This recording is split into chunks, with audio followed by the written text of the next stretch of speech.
Learning success में आप लोगों का एक बार फिर से हार्दिक स्वागत है। और आज हम लोग निर्देशांक ज्यामिति से संबंधित दो सूत्र का अध्ययन करेंगे। तब आगे चलकर हम लोग कुछ प्रश्नों का हल करेंगे जो महत्वपूर्ण होगा। तो यहाँ पर इस चित्र में आप देख रहे हैं दो बिंदु ए और बी है। ए बिंदु का निर्देशांक x1 y1 तथा बी बिंदु का निर्देशांक x2 y2 है। और दो बिंदुओं को मिलाने वाली रेखा ए बी है और ए बी पर स्थित एक बिंदु P है जिसका निर्देशांक P x y है। और यह बिंदु ए बी रेखा को m1 अनुपात m2 में विभाजित करता है। तो P बिंदु का जो निर्देशांक होगा उसमें x बराबर m1 x2 plus m2 x1 बटा m1 प्लस m2 और y बराबर होगा m1 y2 plus m2 y1 बटा m1 प्लस m2। ठीक है। और इसको हम लोग एक अन्य सूत्र के द्वारा भी व्यक्त कर सकते हैं। मान लेते हैं ए बी रेखा को बिंदु P आंतरिक रूप से k/1 के अनुपात में विभाजित करता है। अतः x बराबर kx2 प्लस x1 बटा k प्लस 1। ठीक है। और फिर y बराबर k y2 प्लस y1 बटा k प्लस 1 है ना। और हम लोग दोनों सूत्र की सहायता से m1 m2 यानी अनुपात का मान ज्ञात कर सकते हैं और x y का मान ज्ञात कर सकते हैं। और अब आगे चलते हैं हम लोग। अब मध्य बिंदु का निर्देशांक आप यहां पर देख रहे हैं दो बिंदु a और b है। a बिंदु का निर्देशांक x1 y1 और b बिंदु का निर्देशांक x2 y2। अगर a b का मध्य बिंदु P हो है ना, तो और इसका निर्देशांक p x y हो तो x का मान क्या होगा और y का मान क्या होगा। यानी x बराबर x1 प्लस x2 बटा 2। ठीक है। और y बराबर y1 प्लस y2 बटा 2। यानी मध्य बिंदु का निर्देशांक x1 प्लस x2 बटा 2 और y1 प्लस y2 बटा 2। ठीक है। और इस तरह हम लोग मध्य बिंदु का निर्देशांक ज्ञात कर सकते हैं। अब हम लोग प्रश्न पर आते हैं। आज का पहला प्रश्न है, यदि a और b क्रमशः -2 और 2 - 4 हो तो बिंदु P के निर्देशांक ज्ञात कीजिए ताकि AP बराबर 3/7 AB हो और P रेखाखंड AB पर स्थित हो। तो यहाँ पर आप देख सकते हैं एक चित्र है। AB एक रेखाखंड है और इसमें A बिंदु का निर्देशांक -2 है और B बिंदु का निर्देशांक 2 - 4 है। और इस रेखाखंड पर अवस्थित एक बिंदु P है और P इस प्रकार है ताकि AP बराबर 3/7 AB हो, है ना। यानी AP AB का 3/7 भाग, है ना। तो यहां पर एक बार हम लोग लिखेंगे, माना अभिष्ट बिंदु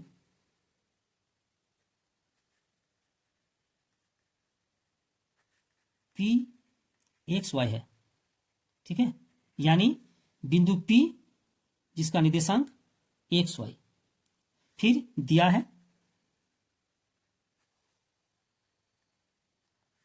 AP बराबर 3/7 AB। क्या लिखेंगे, AP बराबर 3/7 AB, है ना। और अब क्या करेंगे, 7 को AP के साथ गुना करेंगे यानी 7 AP बराबर 3 AB। ठीक है। फिर यहां पर और देंगे 7 AP बराबर 3 AB। देखिए यहां पर AP प्लस PB यानी AB के बदले में हम लिखेंगे AP प्लस PB। फिर और देंगे 7 AP, अब ब्रैकेट को तोड़ेंगे तो हो जाएगा 3 AP प्लस 3 PB। ठीक है। अब 3 AP को बाएं तरफ लाएंगे तो लिखेंगे और 7 AP माइनस 3 AP बराबर 3 PB। फिर और देंगे, घटाएंगे 4 AP बराबर 3 PB।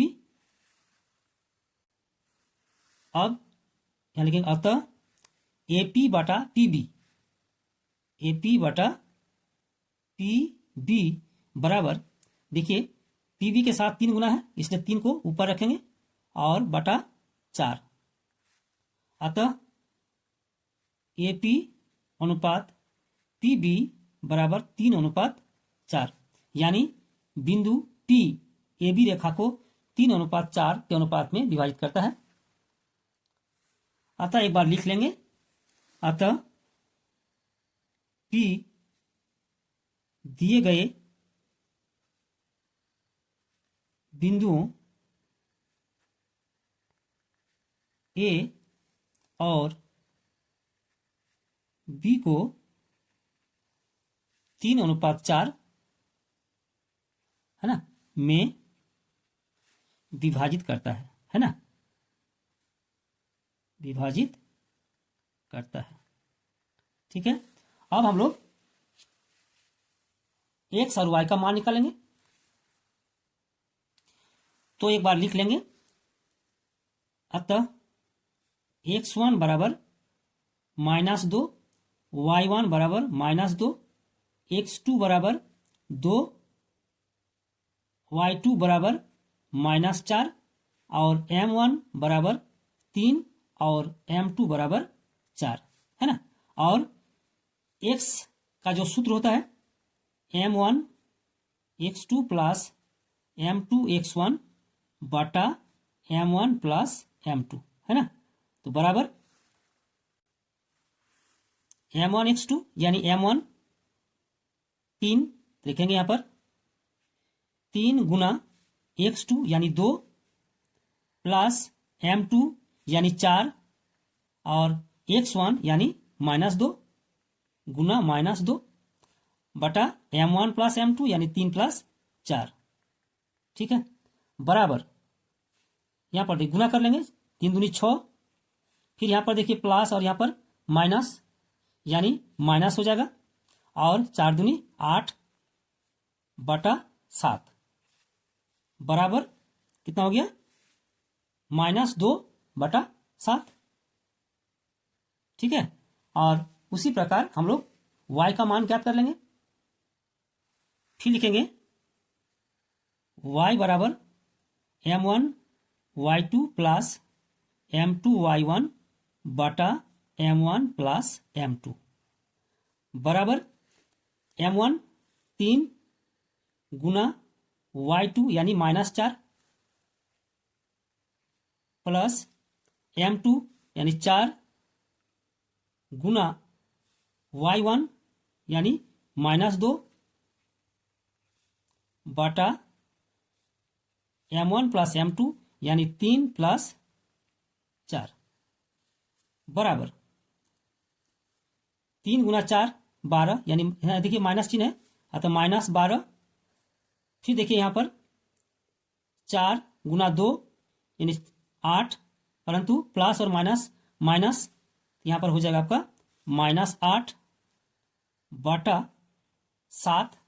ठीक है, बराबर यहाँ पर -20 बटा 7। अतः x का मान -2 बटा 7 और y का मान -20 बटा 7 है ना। तो इस प्रकार अभिष्ट बिंदु यहाँ पर लिख देंगे, या तो P बिंदु के निर्देशांक हो जाएगा आपका -2 बटा 7 और -20 बटा 7। ठीक है, लिखेंगे अतः P बिंदु के निर्देशांक यहां पर हो गया आपका -2 बटे 7 -20 बटे 7 है ना। और यही हम लोग का आंसर हो गया। ठीक है, अब प्रश्न संख्या 2। प्रश्न संख्या 2 इसमें कहता है बिंदु ए का निर्देशांक ज्ञात कीजिए जहां ए बी एक वृत्त का व्यास है जिसका केंद्र 2-3 है तथा बी के निर्देशांक 1-4 है। तो आप इसको चित्र में देख सकते हैं, एक वृत्त है, इसका व्यास ए बी है और सी वृत्त का केंद्र है जिसका निर्देशांक 2-3 है, और बी बिंदु का निर्देशांक 1 4 है तो ए बिंदु का निर्देशांक ज्ञात करना है ना। तो मान लेते हैं ए बिंदु का निर्देशांक XY। ठीक है, तो जो दिया हुआ है उसको एक बार लिख लेंगे।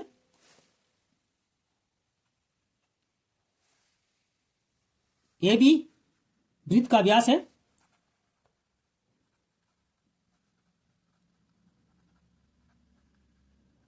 ठीक है, जिसका केंद्र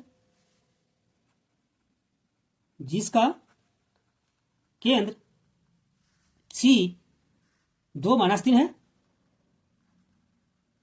ठीक, तथा बिंदु B का निर्देशांक 1 4 है। बिंदु B का निर्देशांक 1 4 है, ठीक है। चूंकि C ए बी का मध्य बिंदु है, क्या लिखेंगे, चूंकि C ए बी का मध्य बिंदु है, अतः बिंदु C का निर्देशांक, बिंदु C का निर्देशांक, अब देखिए हम लोगों ने पहले देख लिया है मध्य बिंदु का निर्देशांक x बराबर x1 प्लस x2 बटा 2 और y बराबर y1 प्लस y2 बटा 2। तो यहां पर एक बार हम लोग लिख लेंगे बराबर, आप देख सकते हैं x1 x है और x2 1 है, यानी x प्लस 1 बटा 2, ठीक है, और y प्लस 4 बटा 2। परंतु केंद्र C का निर्देशांक 2-3 है ना। तो यहां पर वो लिखेंगे परंतु केंद्र C का निर्देशांक 2-3 है ना। तो अगर 2-3 है, यहां पर देखिए x प्लस 1 बटा 2 बराबर 2, ठीक, और y प्लस 4 बटा 2 बराबर -3। तो लिखेंगे अतः x प्लस 1 बटा 2 बराबर 2, ठीक है। फिर और देंगे x प्लस 1 बराबर 2 दूनी 4 और x बराबर 4 माइनस 1, ठीक है ना। अतः x बराबर कितना 3, ठीक है। अब फिर लिखेंगे तथा यहां पर y प्लस 4 बटा 2 बराबर -3। तो लिखेंगे y प्लस 4 बटा 2 बराबर -3। फिर और देंगे y प्लस 4 बराबर 3 दूनी 6, परंतु माइनस चिन्ह है, तो लिखेंगे -6। फिर और देंगे y बराबर -6 और 4 को उधर ले जाएंगे, -4 हो जाएगा, है ना। अतः y बराबर -10, ठीक है। अब जो a बिंदु का निर्देशांक है, अब a बिंदु का निर्देशांक XY है ना। तो यहां पर x 3 है और y -10 है, तो लिखेंगे अतः a बिंदु का निर्देशांक बराबर 3 और -10, और यही हम लोग का आंसर है, ठीक है। आज का वीडियो यही समाप्त करते हैं। अगले वीडियो में हम लोग फिर से मिलेंगे, तब तक के लिए आप लोग को फिर एक बार धन्यवाद।